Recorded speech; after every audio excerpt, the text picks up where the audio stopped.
Welcome to the Lugnuts podcast. It's what the Bible says.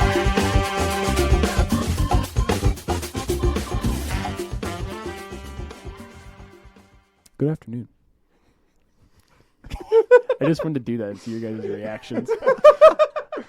Okay, so good afternoon. You got good the morning. reaction you wanted, didn't you? I did actually, Yeah. yeah. It was exactly what I wanted. So we're here doing the What the Bible Says podcast. But before we get into anyone, before I introduce anyone, I have one person in particular to introduce as an actual official host of the podcast. He's joined Kenny, Joe, and myself, Aiden Ottman. Hello there. That's Aiden's voice. You guys know Aiden now. But besides that, I have Joe. Hello. Matthew as a special guest to replace Kenny, who is in warm Florida. Actually, Florida has an iguana warning out. Frozen iguana warning. He's not in Florida. He's not in Florida? Where is he now? He's in Arizona. Oh, he's in Wait, Arizona. when did he? When did he fly out So to he went Arizona? to Arizona from Florida? I didn't realize he was going to He Florida. went No, to he was Florida. in He was in Florida. Florida, definitely. Because his grandpa was out in... Correct. So was his father. Right. They're out in Glendale, Arizona. Kenny is in Florida. Yeah, Really? Kenny's in Yeah, Florida with his yeah. girlfriend. I did not know that. Yep. This is all a Kenny podcast now. But anyways, I'm okay with What it. about back- Topic of Kenny? the day is Back Kenny. to Yeah, the they topic. got the whole iguana thing. I Yeah, saw yeah, that. You know, uh-huh. iguanas just like, I don't know, they like Yeah, they're just fall dropping out out of of trees. So I hear they're actually delicious. iguanas? Wait, what? Iguana. Let's take a trip. I'm We're interested. going I on want a to see trip. if Kenny will bring us one home. All right. Dude. I mean, Anyways, it's Matthew, only Okay, we will pre-frozen. update you Hello. all later as to whether or not Kenny brings us an iguana. Matthew is filling in for Kenny. Howdy. And of Hello. course, we have Steve. All right. Well, good afternoon. It is afternoon, maybe where you're at listening. So this afternoon, let's talk about, as a pastor, things that I have a chance to share from the pulpit. What do you guys think? And I'm just saying, Cornerstone, generally speaking, are some hot topics. That if I would preach on that topic, I get people pretty fired up. And then kind of the follow-up question, why would that get people so fired up? Because quite honestly, sometimes I think things people get all fired up about, they're pretty plain as far as what the Bible says. So you got four of you. So give me four hot topics here. You know, you don't have to go in any random order here or whatever, and then whatever that looks like. We always default to Nick. Nick always gets the best. doesn't I'm he? always going first. He always goes first. All right. What's a hot topic, and why do people get fired up about that? I'm going to say the gay pride movement Mhm. because people feel as if they should be able to live their life how they want to live it. Okay. All right. Okay. Anybody else? What's another hot topic? If I would preach on that. Premarital relations, physical and otherwise. Okay. And why is that such a hot topic? Because it's something that a lot of people engage in and kind of get convicted about because of that. Okay, but could you say what you meant by physical, or what's otherwise entail? Like physical is obvious what premarital physical contact is, but So yes, premarital physical. So yeah, you know what I mean about like the premarital physical contact, but like basically emotional relationships that you build with people because you have a girlfriend. If you build similar emotional relationships with other girls, it can still be cheating. It can still be unfair to that person. It can still be kind of unhealthy for you and okay, at that so point that's what sinful. you. Yeah, I just was clarification of Sure. what that meant. Sure. Okay. Yep. Another one. I would say a huge topic in Huge? the church. Abortion, Okay. Yeah. Oh, Yeah. whether or not it's right. Right. You know, and your view on that and how you Right. flesh that all out. Sure. All right. Uh, Aiden, the new host. I would definitely say a hot topic in today's world would be just talking about the placement of a wife submitting to her husband. Wow. Okay. I feel like that's something that the world doesn't like to really talk about. Okay. And why do, a follow-up question here, why do we not like talking about the topic? What's wrong with that word submission? I think it's just because well, right now we got all the equality movement of that both genders are equal, both genders can do the same kind of roles, fill the same roles, do the same jobs, they are equal. And so the idea of women submitting to them kind of sounds like, well, you are relying on men. You have to rely or fall under men, and they don't really like that idea because, well, they like that we're equal or we can be independent of Mhm. men. We don't need them. Sure. Another topic for another time. That's a good one, though. Oh, yeah, a yeah. lot of times it's just the idea of just a faulty understanding of what the word submit means, okay? Yes. All right, you guys have all given me great topics. You've not given me the one that I want to talk about today. Oh, fun. Starts with an M, ends with an E, has an O-N-E in the middle of it. It ends with. It Ends ends with a an E? Y. There Ends we with a Y. go. Ends with a Y. okay. Sorry. I like money with 2 E's a lot better. Money, money, money, money. Moni. Money. Isn't that funny? If I want to get people fired up, I'm going to talk about money. But what specific part of money do people get the most fired up about? What do you guys think? How they share it. How they share it a little bit, yeah. Tithing and collection of it. Tithing and collection of it. If I really want to just, and I'm not saying in our church, because our church, quite honestly, is a very giving church. But I think, we want to address topics as far as just general public and people who are listening out there to us. And if you want to get people fired up on a Sunday morning, oftentimes you talk about the collection of money. And that gets pretty dicey as far as people is concerned. All right, so let's talk about why do people become sensitive when you start talking about the collection of money? What are some reasons?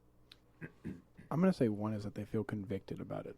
Okay. You kind of get in that like conviction mode, and then someone says something to you, and you're like, "Oh, well, I don't want to do that." You get like, I guess, defensive about it. Yeah, I appreciate Josiah this morning. When he came to church this morning, he said, I'm not really here to be convicted this morning.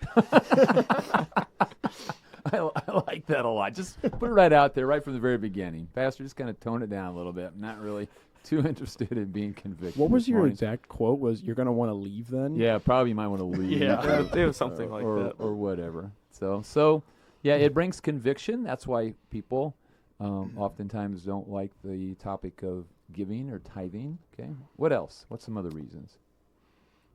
I personally think that a lot of people don't like the idea of being required to do something, because really it is something. It's in the Bible, kind of as a responsibility of being a member of a church is tithing. Mm-hmm. I think people struggle with the idea of you are required to tithe as a Mm-hmm. Well, and going off what you said, it's not even so much being a member of a church. It's that we're called to give back to God what's His, and recognizing, hey, that's not mine. It's God's in the end. Yeah, because it's kind of the idea. Well, I earned it. It's mine, and just like everything else, it really isn't. Yes. Yeah, the whole idea of ownership and stewardship as far as our money, and the fact that it's my money. Now, I did generate the work, but even then you have to say, well, who gave you the ability to earn that money? Who called you to work? Right, exactly. So, Josiah, anything else you got over there? They took all the good ones? Oh, I forgot, pretty you don't want to much. be convicted today, so that's right.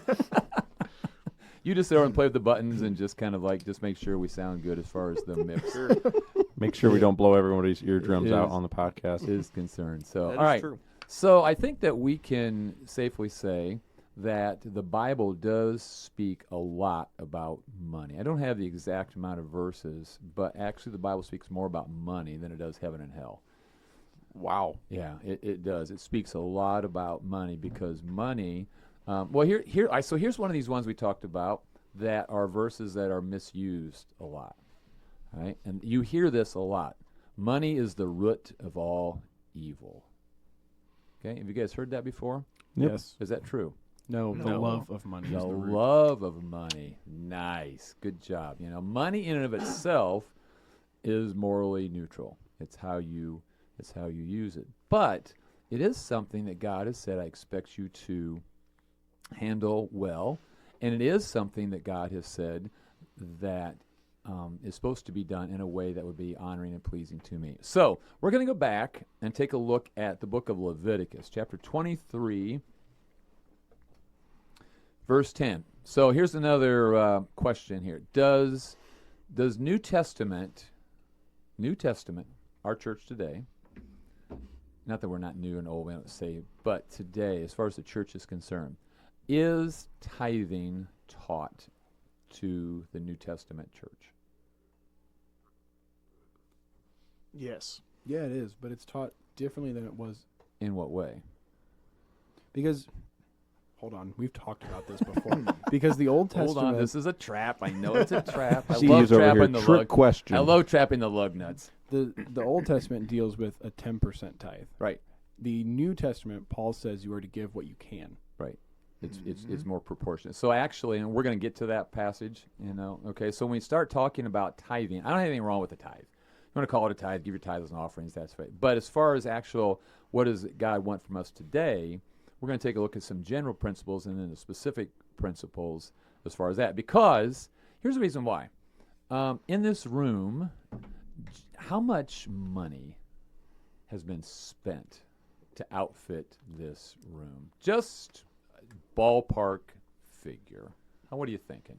I want to say, with everything that's been bought for the room, stuff that we're not even using now, around probably $3,000. Okay. Maybe closer to 2 or 25, but still, But it's up there. it's yeah. a lot. A significant amount. And I know you guys have footed the bill for some of it, but also our ministry has footed the bill and helped to cover some of that Absolutely. as well. And so the question then comes, as far as, people talk about, well, why am I giving? What am I giving to? The answer is if God's people don't give to the ministry, then we don't have this kind of podcast going on, do we? Well, if I'm not mistaken, our entire nice church building we have is completely based off giving. Right. We talked a little bit about that as far as, we didn't do it, we've done it debt-free from day one. Because, as you guys continue to meet here, and Lord knows how long before Jesus comes back or whatever, one of the future ideas that we wanted for the generations to come after us was you didn't get saddled with a bunch of debt. And so anyway. All right, so let's take a look at Leviticus chapter 23. Verse 9, and who wants to be our reader today? I'll do it. Oh. Aiden, nice. All right, so verses 9 through 14, and as you guys, as we read through this, there's a couple of general principles that I want you guys to talk with me about as far as our giving. We're going to go look at specifics in 1 Corinthians, but just general as far as ideas what the Bible talks about as far as our giving is concerned. I apologize, my reading is a little slow, but trying to make sure I know my spot. Not a problem. You said 9 to 14? 23, starting with verse 9, all the way down through 14. Okay. The Lord spoke to Moses, "Speak to the Israelites and tell them, when you enter the land I am giving you and reap its harvest, you are going to bring the first sheaf of your harvest to the priest. He will present the sheaf before the Lord so that you may be accepted. The priest is to present it on the day after the Sabbath. On the day you present the sheaf, you are to offer a year-old male lamb without blemish as a burnt offering to the Lord. Its grain offering is to be 4 quarts of fine flour mixed with oil as a food offering to the Lord, a pleasing aroma, and its drink offering will be 1 quart of wine. You must not eat bread, roasted grain, or any new grain until this very day, and until you have brought the offering to your God. This is to be a permanent statute throughout your generations wherever you live." All right. Now, you got a lot of grain offerings and wine offerings and drink offerings and things like that were just very particular to the Old Testament. But there's some general principles that I see here that stand out to me that the Lord is saying to Moses when it comes to your offerings. So, Matthew, you got one over there? I see a nod in your head like you got one right off the bat. Could you please restate that question? If you don't, in the Matthew, form of I a have question. one. All right, Josiah, help us out here. So I notice here in, let's see, that is verse number 10. When you enter the land I am giving you and reap its harvest, you are to bring the first sheaf of your harvest to the priest. I notice that's the first fruits. the first basically. fruits, okay? And so what does that mean? That What is the significance of first fruits? And we're going to kind of flesh that out a little bit more in 1 Corinthians 16. I would say usually the first fruits are maybe the most important or the most desirable Mm-hmm. of Okay. something. All right. Likely the highest quality. Mm-hmm. Yes. Yeah. Okay, good. All right, so the first fruits, and what we're talking about here is, does God get the leftovers? If I'm not mistaken, does that kind of harken back to Cain and Abel? I believe Cain did not present Right. the best of what he had. Mm-hmm. Exactly. Okay. What else is in here? So I see it's the first fruits. You guys have touched on it a little bit. Look at verse 12. Look at the lamb. What is the lamb there? What condition? Do you just bring any old lamb here? It's without blemish. Right. Exactly. So what does that mean, Nick? Without any, like, I don't know how to say this. Deformities be the word I'm looking for? Yeah, okay, like it's the perfect or the most perfect you can get of the lambs you have. Like it's the finest lamb you have. Yes, the finest. That's the word I was looking for. The finest. It's the finest lamb you have. Right. Bring me Okay. the finest lamb. Right. Okay. And so have you guys ever been around homeless shelters and you see people that they're trying to be nice, but the clothing or the things they bring are like so full of holes, and it's almost embarrassing sometimes, because I used to work at the homeless shelter up in South Bend, and as Christians, if I ever go by a homeless shelter, what should I be giving them according to this passage? The best that you have. I ought to go to wherever. I'm not saying you got to go buy a $3,000, but probably ought to go to Walmart or Target or wherever your favorite. At least something that you would want. Right, exactly. I always think about that as far as that. We almost see that as a dumping ground of how I can get rid of. And I'm not saying there's a place for the Salvation Army. I'm not. So whoever living out there, please don't write me. You're right, Nick. But the point is that they gave their best. So they gave their first. It was the first offering that they gave. God didn't get the leftovers. And when they did give it, it was also the best. All right. Now, what's down at the very last there as far as this whole business in verse 14? What do you guys see from there? That you're supposed to bring it to God before you even take for yourself. Exactly. Where's the focus as far as our giving is concerned? Is it primarily so I can feel good about me? What's the answer? No. Nope. No. This is all about God. All right? And so now this is an Old Testament, and the idea is if you actually would take a look at the offerings, it's a fairly complicated system as far as offerings is concerned. We make it pretty easy at Cornerstone. You can either do it online, or come throw your check in the basket at church or whatever. We don't have all of the different types of offerings. So now what I want to do is say, okay, let's go to 1 Corinthians chapter 16, verse 1. And we want to read verses 1 and 2. 1 Corinthians 16, verses 1 and 2. And who'd like to read this time around? I'll take it. You got it. I was out-dueled the last time. Yeah, that's right. Beat you to the punch. All right. Now about the collection for the saints. Do the same as I instructed the Galatian churches. On the first day of the week, each of you is to set something aside and save in keeping with how he is prospering, so that no collections will need to be made when I come. Okay, so again, dig through there now and tell me, what are some principles that you guys see? Because in the context, my little note there says this is the collection for God's people. So what are some principles that you guys are seeing there? Well, it says the first day of the week, so I would think that'd be like the first day you maybe have like your paycheck, like the first day of the week you're supposed to set stuff aside, not with like the leftovers that you have after you've spent everything you have, but you should take that money out immediately. Yeah, I mean, it's like some people get paid once a week, some people get paid twice a week. You could be on commission, whatever that looks like. But the principle here is that when that check comes, who gets the first fruits? God does. God does. But unfortunately, many times what happens is we pay everything else, and then God gets the leftovers. And I know I'm being highly convicting out there, so if you want to turn this podcast off at this point in time, say, all right, this was fun, all the mindless banter that was going on. Yeah, These guys already turned mine off, right? Yeah, Josiah's about to walk out of the room. Yeah, so I didn't realize this was all about. All right, so what's another principle? What's the next phrase?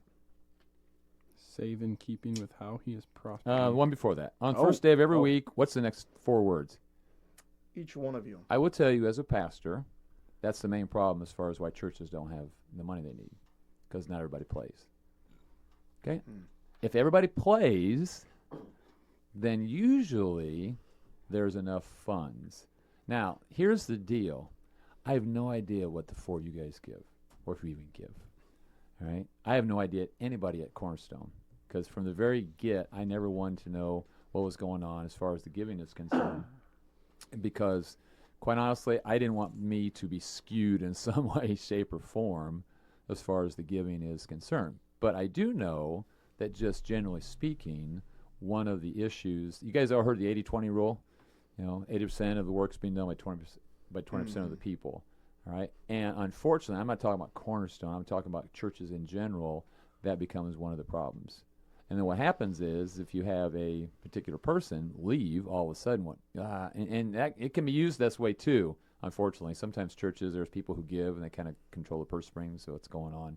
It's a whole nother podcast, all right? But each one of you means who ought to pay, who ought to play, who ought to pay, who ought to play. All of us. Everybody. You get a paycheck, you ought to be playing. All right, next phrase is... To Should- set something aside? Or Yeah, we have yeah, to- and keeping with his income. All right, and I think, Nick, you already talked about that. There's nothing wrong with 10%, but the idea is that in keeping, as far as his income is concerned. So think about with me, Jesus is, I always like this. It says one day Jesus was watching the people give their tithes and offerings. How convicting is that? How'd you like to have Jesus standing by the basket at Cornerstone, just watching, just hanging? Mugging. Just, got a cup of coffee, just kind of hanging by there, just watching. That's the setting in that passage, all right? So there's two different kinds of people. You guys remember that story? Who are the two kind of folks that show up to give he's talking about? The rich man and the widow. The rich man and the widow, all right? And the rich guys, they give what? Sack of money. They pour it all in there. And the widow gives what? Just a very small amount. Right, like a penny. So Jesus looks at these guys and says, who gave the most? What was the answer? It was the widow. The widow. The widow. And I think this is what I want to get at, is God doesn't look primarily at the hand gift. What does God look at? The heart gift. The heart gift. Okay? So that's real important. So I'm not here begging for money today, by the way. Okay? I'm just saying that in keeping with the sum, as far as that's concerned. I like this quote that I've got. I was going to end with this, but I think it would be appropriate right now. You guys ever heard the phrase, give till it hurts? Ever heard that? Mm-hmm. I like this. Are you giving to God what is right or what is left? Wow. There's the conviction. Are you giving to God what's right or what's left? All right. So the last phrase then, in keeping his income, saving it up. So what's the last phrase then? So that when I come, Nothing will need to be collected. yeah, should money ever really be an issue? And that's why you guys were so blessed at our church. How often do you guys hear me preach on money? I've Not never. very. Same. As long as I've been there, very rarely. Yeah, it comes up usually, and that's why I like expository preaching, because it just comes up in the text. Usually you guys don't hear it because of just a very generous giving that we have as far as Cornerstone is concerned. It's not an issue. But having said that, it doesn't mean that we just go, well, we don't care, because we have facilities, we have ministries that we're trying to promote. So anyway, we're only going to hit this once because we're not going to become the the Lugnut podcast out there begging for money or whatever. But I think that just for you guys to understand, that's a real hot topic issue for some folks. They get pretty fired up about that. And so if you have people that say, well, what does God expect as far as money is concerned? You say, aha, I know. Just go check out whatever. I didn't hear which one are we on today, by the way? Oh, yeah, we're at episode 14. Episode 14. So, all right. Anybody else got anything they want to share on this topic? Conviction. Conviction. Yeah. Nick's over #conviction. Yeah. Again. Yeah. It's a deep, like you said, it is a very deep, I've never thought about that because I think we get so wrapped up in the world and what you see on social media and any news outlet, stuff like that. But just looking back at people and being like, well, can you donate money? And I understand what you mean. It's a hot thing to be like, I made that money. Mm-hmm. I think money just in general, yeah, very hot. It's the same if you get told, well, never talk to your coworkers about what kind of money you make, or don't ever discuss finances. Keep it to yourself. Mm-hmm. And there's a principle the right hand should know what the left hand is doing. I get that as well. It's not something like you're just going to go out and just brag about that. But the point is, it's something very personal, and that's why that's why we have a basket at Cornerstone. We've had and that basket is the original basket that started back in 1994 In a garage. in a garage. Yeah, that basket has been around forever because we want people to give when they come on Sunday morning, not because they feel like it, but because they want to.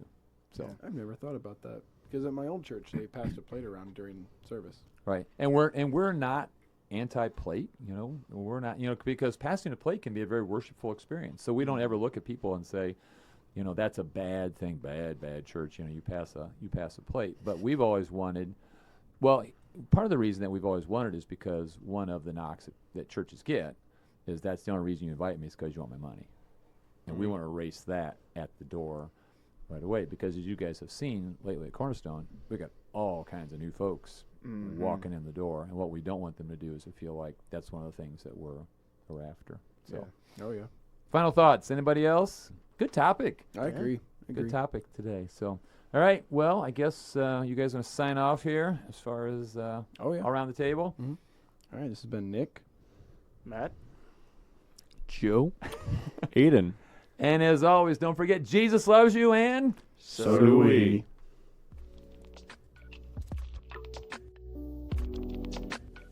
Hey everyone, it's Joe from the Lugnuts podcast. We hope you enjoyed today's episode. If you did and you want to hear more, you can find all of our podcasts on Spotify, Apple Podcasts, and Stitcher. Check out our website at ccflugnutspodcast.com. There you'll find all of our podcasts and more exciting information on us and the podcast. Follow us on Facebook and Instagram by searching the Lugnuts podcast. Hope you have a great day, and remember, Jesus loves you, and so do we.